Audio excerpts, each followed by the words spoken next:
बिहार के गया हत्याकांड में आरोपी रॉकी को आखिरकार पुलिस ने गिरफ्तार कर लिया है। 3 दिन तक पुलिस से बचने की कोशिश कर रहे रॉकी को उसके पिता बिंदी यादव के फिक्सर प्लांट और डेयरी परिसर से गिरफ्तार किया गया है, जो बोधगया में है। पुलिस ने दावा किया है कि रॉकी ने अपना गुनाह कबूल कर लिया है। तो गया हत्याकांड में अब तक क्या हुआ, यह हम आपको बताते हैं। इटालियन पिस्टल ब्रेटा से आदित्य को गोली मारी गई। पिस्टल का लाइसेंस दिल्ली से जारी हुआ था। हत्या में इस्तेमाल कार लैंड रोवर रॉकी के नाम पर रजिस्टर्ड है। रॉकी ने आदित्य की हत्या की बात कबूल की है। बड़ी बातें बता रहे हैं आपको गया हत्याकांड में। अब तक शनिवार को गया में छात्र आदित्य की हत्या हुई थी। ओवरटेक करने पर आदित्य और रॉकी में झगड़ा हुआ था, जिस झगड़े में रॉकी ने आदित्य को गोली मारी थी।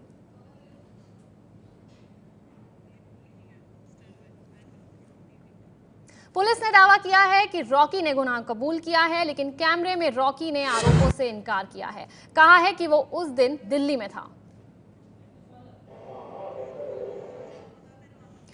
तो रॉकी ने कहा है कि आदित्य को मैंने गोली नहीं मारी है और हत्या वाले दिन मैं दिल्ली में था। यानी कि रॉकी ने साफ इनकार किया है इस हत्या से और ये कहा है कि वो गया में था ही नहीं। और इस मामले पर पूरी जानकारी दे रहे हैं हमारे संवाददाता प्रकाश कुमार। प्रकाश, अभी पुलिस ने प्रेस कॉन्फ्रेंस में बताया कि रॉकी ने अपना गुनाह कबूल किया और अब रॉकी ये कह रहा है कि उसने गुनाह कबूला ही नहीं है। बिल्कुल, जब प्रेस कॉन्फ्रेंस हो रहा था तो उस वक्त ये गुजारिश की गई एसएसपी से कि अगर रॉकी कुछ बोल दे, अपना पक्ष रखते, तो फिर बाद में हुआ कि नहीं, इन्वेस्टिगेशन अभी हो रहा है और उसका बोलना कुछ ठीक नहीं रहेगा। हालांकि बाद में जब वो प्रेस कॉन्फ्रेंस से बाहर आने लगा तो हमने बातचीत की उससे, तो उन्होंने साफ कहा कि वो बेकसूर है, उसने गोली नहीं मारी है, वो अपनी बात न्यायालय के सामने रखेगा। और हमने पूछा कि आप अब तक कहाँ थे, कैसे गिरफ्तार हुए, तो उनका कहना था कि हम दिल्ली में थे और दिल्ली से वापस आए। उनकी माताजी जो एमएलसी है मनोरमा देवी जेडीयू की, उन्होंने बुलाया था उन्हें और तब वो वापस आए और जाकर के फिर वो पुलिस के सामने हुए। तो पुलिस गिरफ्तारी का दावा कर रही है, जबकि रॉकी का कहना है कि वो खुद अपनी मां के कहने पर वो वापस आया था और फिर पुलिस उसे पकड़ ली। हालांकि पुलिस अब तक ये साफ नहीं कि, मैंने साफ पूछा था कि आखिर उसकी गिरफ्तारी कैसे हुई, तो पुलिस का कहना था कि उनकी गिरफ्तारी हुई है। और जब ये पूछा गया कि जहां वो छिपा हुआ था, क्या वहां से भी कुछ और लोग होंगे जिन्होंने छिपाया होगा, उनकी गिरफ्तारी हुई, तो इनका कहना है कि सिर्फ रॉकी को गिरफ्तार किया गया, वहां और किसी को गिरफ्तार नहीं किया गया। प्रकाश जी, बहुत बहुत शुक्रिया इस जानकारी के लिए। आइए अब आपको सुनाते हैं क्या कहा रॉकी ने एबीपी न्यूज से। नहीं अरे मैं चक्के में एक हो गया, एक कुछ हो गया। आप क्या कहेंगे? आपने कार से आपने हत्या मर्डर किया है, गोली चलाई थी आपने? नहीं, गोली आपने चलाई थी? नहीं बताया जा रहा है। नहीं आपको क्या लगता है राजनीतिक साजिश है? सब न्यायालय में बता देंगे। तो हत्या से साफ इनकार कर रहे हैं रॉकी। ये कह रहे हैं कि सब कुछ न्यायालय में ही बताएंगे, लेकिन हत्या मैंने नहीं की है। और तो और मैं उस वक्त दिल्ली में भी नहीं था। लेकिन इस हत्या के बाद से आदित्य, जो 12वीं में पढ़ रहा छात्र था जिसकी हत्या कर दी गई, उसके पिता का बुरा हाल है। आइए देखते हैं। जेल में रह के पार्टी चलेगा, छूट जाएगा 6 महीना में। है नीतीश कुमार, दे उसको फांसी, दे फांसी, जेल में पार्टी चलेगा उसका।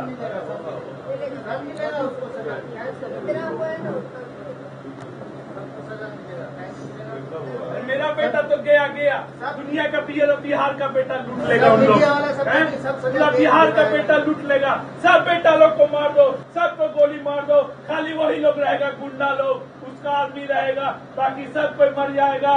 सबको मार दो, गोली मार दो, सब बिहारी लोग, सब बिहारी को मार दो, खाली गुंडा लोग रहेगा। पूरा बिहार में सबका बच्चा मर गया, मार दो सबके बच्चा को, खाली गुंडा लोग का बच्चा रहेगा, खाली गुंडा लोग का बच्चा रहेगा, बाकी कोई बिहार का बच्चा नहीं रहेगा। सब बिहार के बच्चा को मार दो रे, मार दो, खाली गुंडा का बच्चा रहेगा, खाली गुंडा का बच्चा। तो देखा आपने किस तरह रो रो के बुरा हाल था आदित्य के पिता का, किस तरह बदहवास हालत में वो बार बार ये कह रहे थे कि बिहार में अब गुंडा राज हो गया है और गिरफ्तारी के बाद भी रॉकी का कुछ नहीं होगा। बेटे की हत्या के बाद उन्होंने ये बोला है कि 6 महीने में छूट जाएगा हत्या का आरोपी। ऐसा कहना है आदित्य के पिता का, जिनका रो रो कर बुरा हाल है। बेटे की हत्या पर उन्होंने बोला है, हत्या के बाद रो रो कर उनका बुरा हाल है, काफ़ी बदहवास हालत में थे और ये कह रहे थे कि गिरफ्तारी से भी कुछ नहीं होगा, 6 महीने में रॉकी छूटकर बाहर आ जाएगा। जेल में रह के क्या करे, उसको फांसी दे दो, ना रहेगा पास ना बजेगा बांसुरी, है ना। जेल में रह के पार्टी चलेगा, छूट जाएगा 6 महीना में। है नीतीश कुमार, दे उसको फांसी, दे फांसी, जेल में पार्टी चलेगा उसका।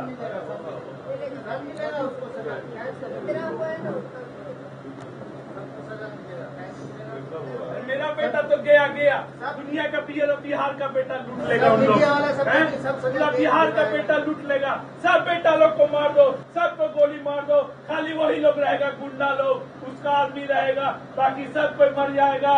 सबको मार दो, गोली मार दो, सब बिहारी लोग, सब बिहारी को मार दो, खाली गुंडा लोग रहेगा। पूरा बिहार में सबका बच्चा मर गया, मार दो सबके बच्चा को, खाली गुंडा लोग का बच्चा रहेगा, खाली गुंडा लोग का बच्चा रहेगा, बाकी कोई बिहार का बच्चा नहीं रहेगा। सब बिहार के बच्चा को मार दो, मार दो रे, मार दो, खाली गुंडा का बच्चा रहेगा, खाली गुंडा। तो रो रो कर बुरा हाल है आदित्य के पिता का। श्याम सुंदर सचदेव है उनका नाम, एक बड़े कारोबारी हैं गया के वो, और अपने बेटे की हत्या के बाद उन्होंने ये कहा है कि उनके बेटे का हत्यारा जेल में पार्टी करेगा और 6 महीने बाद छूट जाएगा। उनके बेटे का जो कथित तौर पे हत्यारा है रॉकी, वो जेडीयू की एमएलसी मनोरमा देवी का बेटा है और शायद इसीलिए आदित्य के पिता ये आरोप लगा रहे हैं कि हत्या जेल के होने के बाद भी 6 महीने बाद छूट जाएगा हत्या का आरोपी, और फांसी की सज़ा की मांग कर रहे थे आदित्य के पिता। रामेश्वर चौरसिया बीजेपी नेता हमारे साथ फोन लाइन पर जुड़ गए हैं। रामेश्वर जी, आदित्य के पिता को न्याय की कोई उम्मीद नहीं है, बार बार वो कह रहे हैं कि गिरफ्तारी के बाद भी रॉकी छूट जाएगा, आपका क्या कहना है इस मामले में? नहीं, इसका कारण ये है, देखिए कि रॉकी के पिता खुद प्रूफ हो चुका है, नीतीश कुमार ही सीएम थे, इसके गाड़ी में से AK-47 की गोलियां पकड़ी गई थी। ये प्रूफ हुआ था कि ये उग्रवादियों को सप्लाई करते हैं AK-47, AK-56। उसके बाद भी ये जेल में थे। जेल में छूटने के बाद रॉकी के पिता को नीतीश कुमार ने बॉडीगार्ड दिया, पब्लिक के हंगामा करने के बाद हटाया गया। मनोरमा देवी का बॉडीगार्ड, इनकी पत्नी का बॉडीगार्ड, इनके बेटे का बॉडीगार्ड बन जाता है और साथ रहता है। अभी MLA गिरफ्तार नहीं होती है। आप इसी से अंदाजा लगाइए कि 28 घंटे बाद FIR लिखा जाता है। जब इतने हंगामा हम लोग किए तब FIR लिखा जाता है। तो पॉलिटिकल प्रभाव इन लोगों का इतना है, तो आप समझ जाइए कि ये कोई न्याय की उम्मीद कहाँ है। जो लड़का बयान दे रहा है उसको अभी तक पुलिस ने सुरक्षा नहीं दी। इनके पिता एक टेररिस्ट क्रिमिनल है, हाँ, उसको सुरक्षा दे रहे हैं। तो जब सरकार में बैठे लोग ही ये मर्डर कर रहे हैं, MLA मंत्री, सरकार का प्रोटेक्शन है, तो न्याय की उम्मीद कैसे होगी उसके पिता को? ये तो कही रहे कि 6 महीने में बेल ले लेंगे, क्योंकि ये खुद इतने बड़े टेररिस्ट हैं, इनको बेल मिल गया। तो नीतीश कुमार से तो मैं ये पूछना चाहता हूँ कि जब आपको मालूम था कि ये आर्म सप्लायर है उग्रवादियों का, तो इसकी पत्नी को आपने टिकट क्यों दिया? जी, सवाल तो यही खड़ा होता है। जी, सारे इनके MLA, जितने MLA हैं, नीतीश कुमार ने एक परंपरा शुरू कर दी। जी रामेश्वर जी, आप लाइन पर बने रहिए हमारे साथ। आप ये कह रहे हैं कि आपराधिक इतिहास होने के बाद भी इनको MLC का टिकट नहीं मिलना चाहिए था। इस वक्त हमारे साथ फोन लाइन पर मौजूद हैं राजीव रंजन जी, जेडीयू नेता हैं। राजीव रंजन जी, इससे पहले मैं आपकी प्रतिक्रिया लूँ इस पूरे मामले पर, आपको सुनाते हैं कि आदित्य के पिता ने क्या कहा है अपने बेटे की हत्या के बाद। क्या करे, उसको फांसी दे दो, ना रहेगा पास ना बजेगा बांसुरी, है ना। जेल में रह के पार्टी चलेगा, छूट जाएगा 6 महीना में।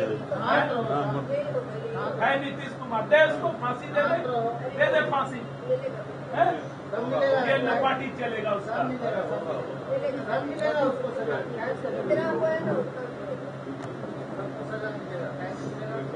मेरा मेरा बेटा तो गया गया, दुनिया का बिहार का बेटा लूट लेगा उन लोग, पूरा बिहार का बेटा लूट लेगा। सब बेटा लोग को मार दो, सबको गोली मार दो, खाली वही लोग रहेगा गुंडा लोग, उसका आदमी रहेगा, बाकी सब कोई मर जाएगा। सबको मार दो, गोली मार दो, सब बिहारी लोग, सब बिहारी को मार दो, खाली गुंडा लोग रहेगा। पूरा बिहार में सबका बच्चा मर गया, मार दो सबके बच्चा को, खाली गुंडा लोग का बच्चा रहेगा, खाली गुंडा लोग का बच्चा रहेगा, बाकी कोई बिहार का बच्चा नहीं रहेगा। सब बिहार के बच्चा को मार दो, मार दो रे, मार दो, खाली गुंडा का बच्चा रहेगा,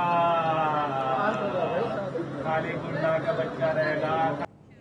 राजीव रंजन जी, सुना आपने क्या कहा? आदित्य के पिता ने किस तरह बदहवास हालत में वो ये कह रहे थे कि गिरफ्तारी के बाद भी रॉकी छूट जाएगा और पार्टी करेगा जेल में।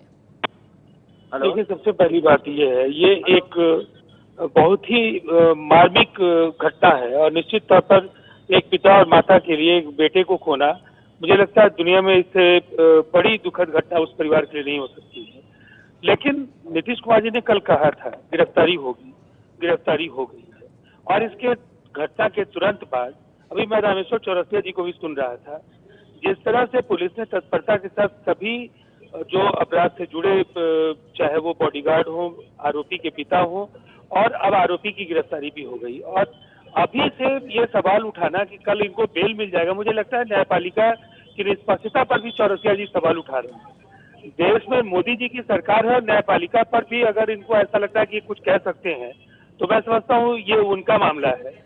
लेकिन बिहार में कानून का शासन है, घटनाएं होती है जिनका दुख है, लेकिन इन घटनाओं के लिए जवाबदेह लोग, चाहे जिन उनकी ताकत कितनी भी बड़ी क्यों नहीं हो, ये आरोप सिर्फ बीजेपी का ही नहीं है। रॉकी के पिता ने ये कहा है कि रॉकी 6 महीने बाद ही जेल से छूट जाएगा, लेकिन बीजेपी का ये भी आरोप है कि रॉकी के पिता का भी आपराधिक इतिहास रहा है, उसके बावजूद भी उनको टिकट मिल गया, उनकी गाड़ी से AK-47 की गोलियां मिली। क्या कहना है आपका इस बारे में? देखिए, एक बात, अभी जिस मसले पर हम लोग यहाँ बैठे हैं, निश्चित तौर पर ये मामला पूरी तरह से बिहार के लिए एक चुनौती थी। जो यूएसपी हमारे सरकार की रही है, लॉ एंड ऑर्डर और गवर्नेंस को लेकर के नीतीश कुमार जी का जो संकल्प है, उसको लेकर जनता के बीच एक विश्वास था।